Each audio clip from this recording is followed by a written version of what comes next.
where education is not just about learning, but about becoming. JNN Institute of Engineering, Autonomous, Chennai. PMK நிறுவனரான ராமதாசுக்கும் தலைவரான அன்புமணிக்கும் இடையான மோதல் தொடரும் நிலையில் தனது தந்தையான ராமதாசிடம் மன்னிப்பு கோரினார் அன்புமணி. மகனாகவும் பாமக தலைவராகவும் தாங்கள் சொல்வதை செய்ய தயார் என்று அவர் கூறியுள்ளார்.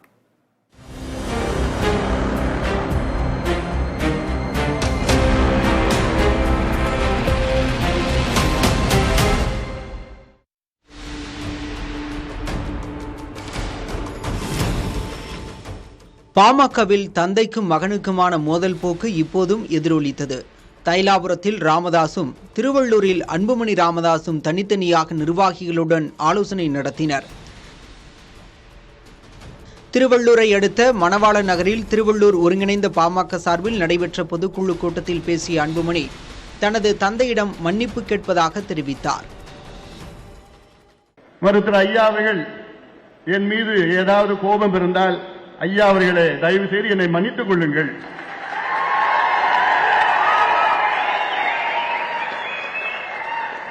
தந்தையிடம் மன்னிப்பு கேட்பது ஒரு பெரியதல்ல. 10 ஆண்டுகளுக்கு முன்பு ஐயாவுக்கு பைபாஸ் நடந்தது. இன்னைக்கு ஐயாவுக்கு சுகர், பிபி எல்லாமே இருக்கு. அதனாலதான் நான் சொன்னேன், நீங்க நல்லா இருக்கணும், நல்ல உடல்நலத்தோட இருக்கணும், டென்ஷன் ஆகாதீங்க.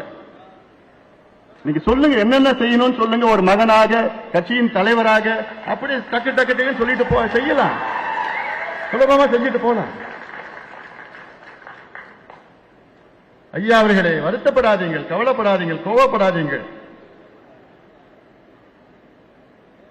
ஏன்னா இது நீங்க உருவாக்கின கட்சி, இது உங்களுடைய கனவுகளை நனவாக்குவோம். பாமக தான் சமூக நீதிக்கான கட்சி என்றும், சமூக நீதி பற்றி பேச திமுகவுக்கும் முதல்வர் மு.க. ஸ்டாலினுக்கும் அருகதை இல்லை என்றும் அன்புமணி விமர்சித்தார். 2026 பாமக அங்கம் வகிக்கும் கூட்டணி ஆட்சி அமையும் எனவும் அவர் கூறினார். 2026 தமிழ்நாட்டிலே பாட்டாளி மக்கள் கட்சி அங்கமாக இருக்கின்ற கூட்டணி ஆட்சி தமிழ்நாட்டில் நடக்கும்.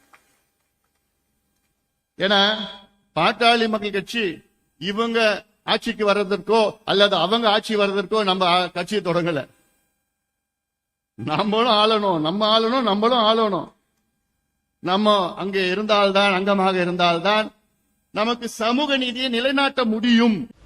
ஜூலை 25 தமிழக மக்களின் உரிமை மீட்பு பயணம் தொடங்கப்பட உள்ளது எனவும், ராமதாஸ் பிறந்த நாளான ஜூலை 25 10 கோரிக்கைகளை வலியுறுத்தி நடைபயணம் தொடங்க உள்ளதாகவும் அன்புமணி தெரிவித்தார்.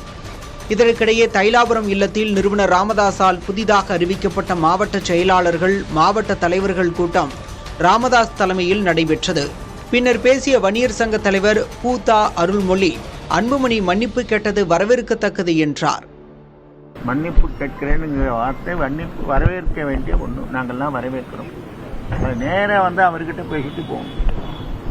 கூட்டத்தில் பாமக மாநில மாணவரணி செயலாளராக இருந்த முரளி சங்கர் என்பவரை பாமகவின் பொதுச் செயலாளராக ராமதாஸ் நியமனம் செய்தார். பொதுச் செயலாளராக முரளி சங்கர் அவர்கள்